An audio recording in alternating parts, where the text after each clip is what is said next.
Amen. Praise the Lord for week 2, day 3. Amen. Let's read the verses. Blessed are the meek, for they shall inherit the earth. And Numbers 12:3. Now the man Moses was very meek, more than anyone else who was on the face of the earth. So brothers and sisters, when it comes to the explanation of chapter 5, verse 5, and we can see much more explanation of that in the paragraphs below. So for now, we would like to touch on Numbers chapter 12, verse 3, and just briefly, that's just to give us an overview of what meekness looks like in a real situation.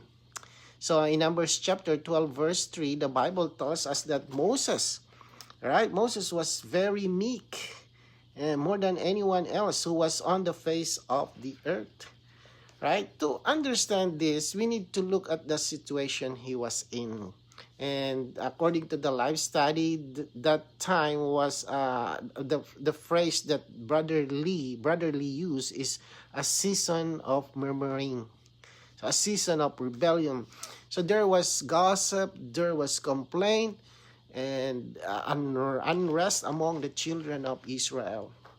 So in that situation, in that atmosphere, many things were said against Moses. Right? So outwardly, the reason they spoke against him was because he married to a Cushite woman. But that was not the real reason actually. And the real reason was jealousy and rivalry, especially on the part of Miriam and Aaron. Right? Now, if you will see because they are blood related. Miriam and Aaron are blood related.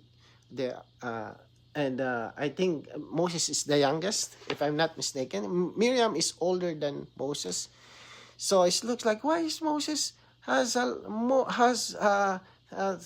taking a lot of attention? Why is God is speaking to him? I'm leading also the Israelites to praise the Lord. I'm also a prophetess, and also Aaron. So anyway, the important point is this: everyone was against Moses. They were not just speaking against. A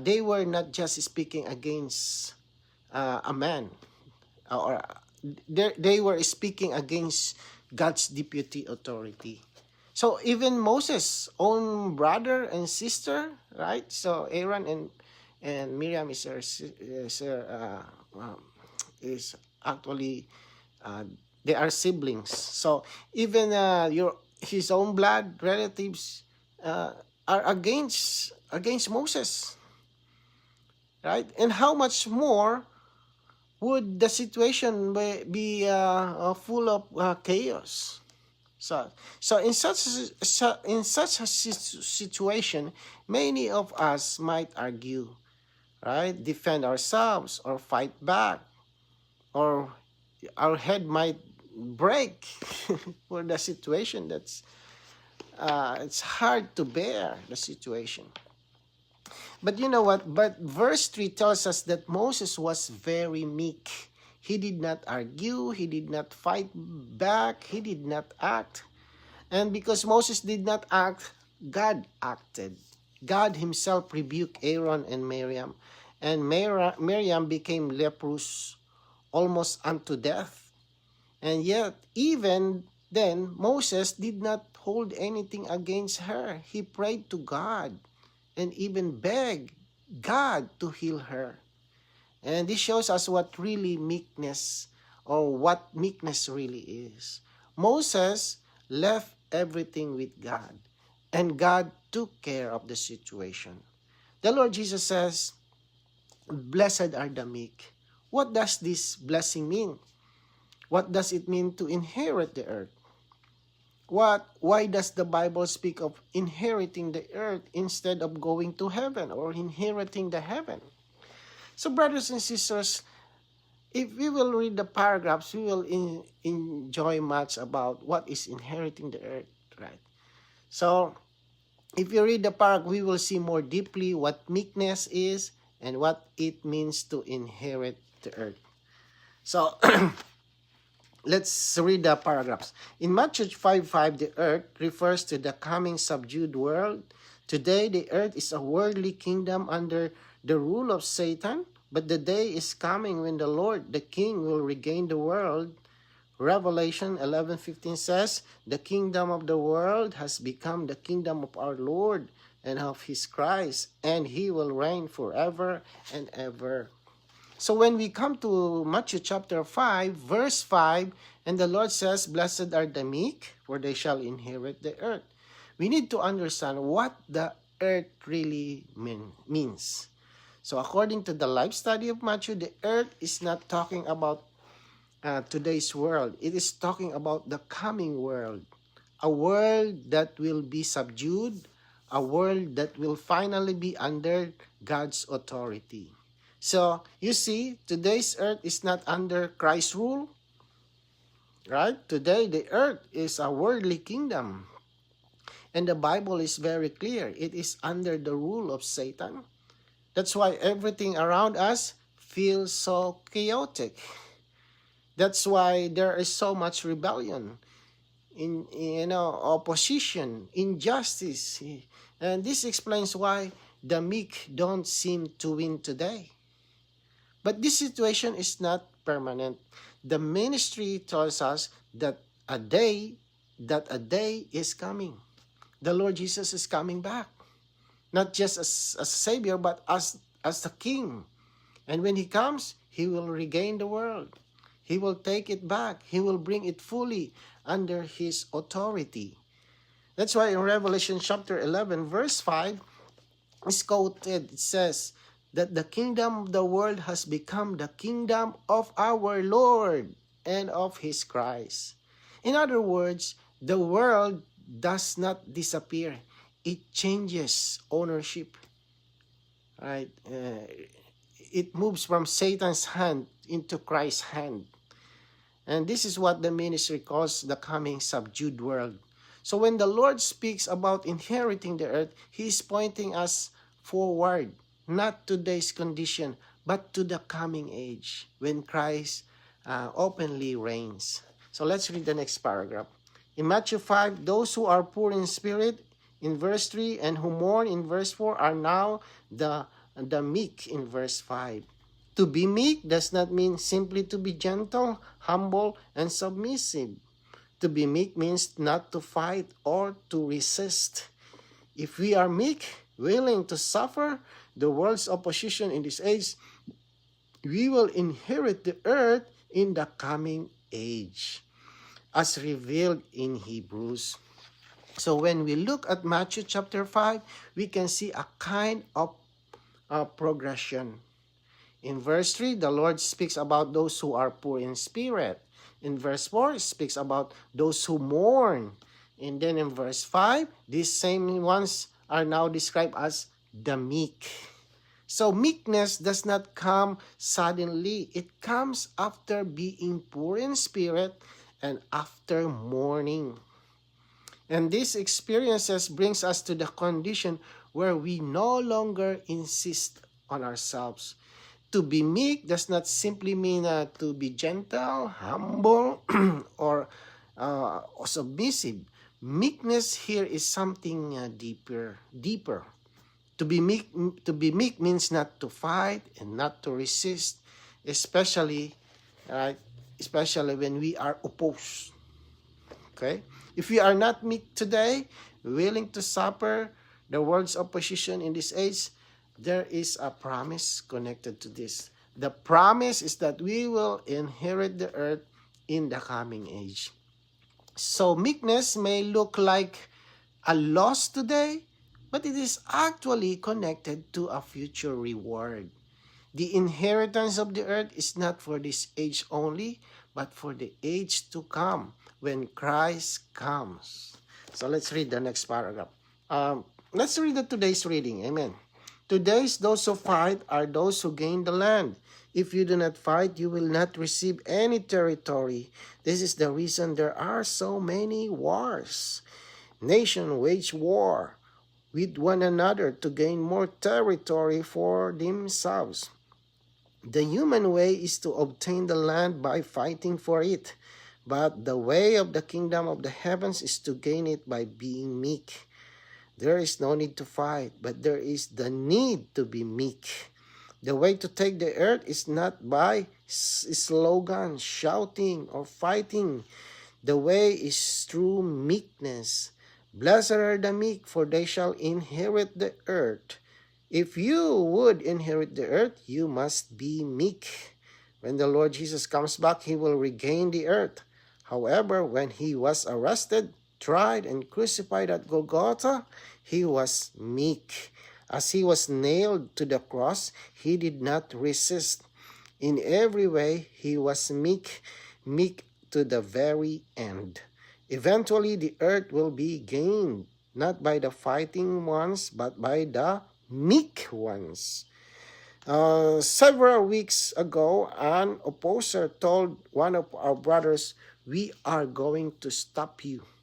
Time will tell who will be stopped. The fighting ones will be stopped, but the meek ones will not be stopped. Rather, they will inherit the earth." Satan is always fighting, but the Lord Jesus never fights. Instead, he is meek. In this, we see that the economy of God is opposite to the economy of men. If you want to gain the earth, you should be meek. If you have not received any territory, this may indicate that you are not yet meek enough. Young people, you must be meek on the campuses. I realize that this is a heavenly language, but the Lord Jesus did not say, "Blessed are those who fight, for they shall gain the earth. The fighters shall take the earth." Do not say, let's take the earth by fighting for it. No, you must say instead, let's take the earth by being meek. You may think that meekness is related to material things. However, if you consider the matter carefully, you will see that meekness is not related to outward material things. Rather, it is related to something inward, to what we are in our very being. Amen. So when we look at the world today, we can say something very common. Those who fight are the ones who gain the land. If you do not fight, you do not get any territory. And this is why there are so many wars. Nations fight one another to gain more land for themselves. And this is the human way, to obtain by fighting. But the Lord Jesus shows us a different way. The way of the kingdom of the heavens is not to fight, but to be meek. And there is no need for slogans, like I mentioned here, that says shouting, right, or struggling. The way to take the earth is through meekness. So, no, brothers and sisters, we need to be very clear. To inherit the earth does not mean to gain many material things. Okay? Today. This is not talking about being rich, owning more land, or possessing more outward things. That is not the thought here at all. The Lord Jesus himself is our example. One day, right, he will come back and regain the earth. But when he was on the earth, the first time, when he was arrested and tried and crucified, he was meek. He did not fight. He did not resist. He was meek to the very end, and even unto the cross. And then just think for a moment, right? So what if the Lord were not meek? What if he resisted? What if he fought back? If there were no meekness, there would be no cross. And if there were no cross, there would be no shedding of blood. And if there were no blood, where would be today? We would still be destined for the lake of fire. But because of his meekness, we can come to the Lord today.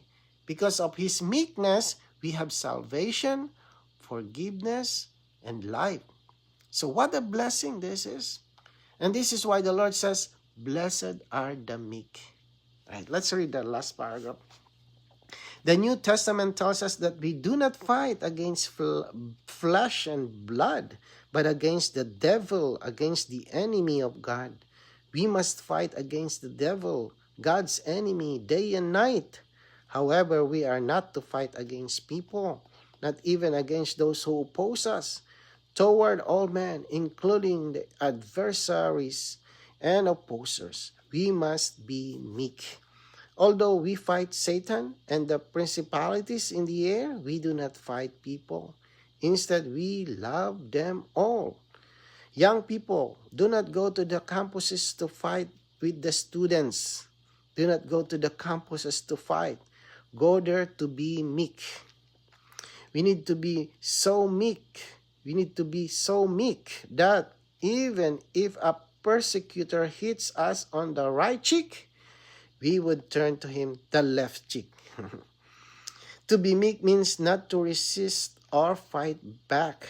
However, as we turn our left cheek to the persecutor, we should say, Lord, bind the powers of darkness. While we are being meek toward other people, we must fight against the powers of darkness. The enemy is not the people. It is Satan and his angels, the evil powers in the air. So brothers and sisters, we need to realize something very honestly. In ourselves, we do not have meekness. We simply don't, brothers and sisters. Some people may be naturally meek, and that's okay. But that is not what the Lord is after. That's natural. So the meekness the Lord wants is not natural. All right? Natural meekness. It is Christ himself as our meekness. So what the Lord desires is a meekness that comes from him, not from our natural disposition. So we are not here to fight people. The Lord never said, blessed are those who fight. He said, blessed are the meek. We fight the enemy, but toward people, we are meek. So this meekness allows us or allows God to work.